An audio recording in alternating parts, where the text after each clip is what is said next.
நீங்கள் பார்த்துக் கொண்டிருப்பது 24 நியூஸ் தமிழ்.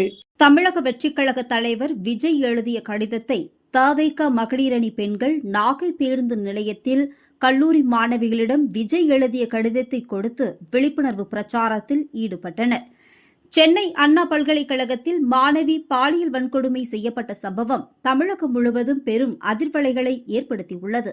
மேலும் இதனை கண்டித்து பாஜக, அதிமுக உள்ளிட்ட பல்வேறு கட்சிகள் தொடர் போராட்டத்தில் ஈடுபட்டு வருகின்றன.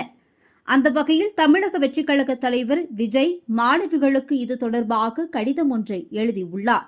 அதில், அன்பு தங்கைகளே, கல்வி வளாகம் முதற்கொண்டு ஒவ்வொரு நாளும் தமிழகத்தில் தாய்மார்கள், என் அருமை தங்கைகள், பெண் குழந்தைகள் என அனைத்து தரப்பும் பெண்களுக்கு எதிராக நடக்கும் சமூக அவலங்கள், சட்ட ஒழுங்கு சீர்கேடு அவலங்கள், பாலியல் குற்றங்கள் என்று பல்வேறு வன்கொடுமைகள் கண்டு உங்கள் அண்ணனாக மன அழுத்தத்திற்கு, மனவேதனைக்கு ஆளாகிறேன். அதேபோல் யாரிடம் உங்கள் பாதுகாப்பை கேட்பது? நம்மளை ஆளும் ஆட்சியர்களை எத்தனை முறை கேட்டாலும் எந்த பயனும் இல்லை என்பது தெரிந்தது. அதற்காகவே இக்கடிதம். எல்லா சூழலிலும் நிச்சயமாக உங்களுடன் நான் உறுதியாக நிற்பேன், அண்ணனாகவும் அரணாகவும். எனவே எதை பற்றியும் கவலை கொள்ளாமல் கல்வியில் கவனம் செலுத்துங்கள். பாதுகாப்பான தமிழகத்தை படைத்தே தீருவோம். அதற்கான உத்தரவாதத்தை நாம் அனைவரும் இணைந்தே விரைவில் சாத்தியப்படுத்துவோம் என கடிதத்தின் மூலமாக தெரிவித்துள்ளார்.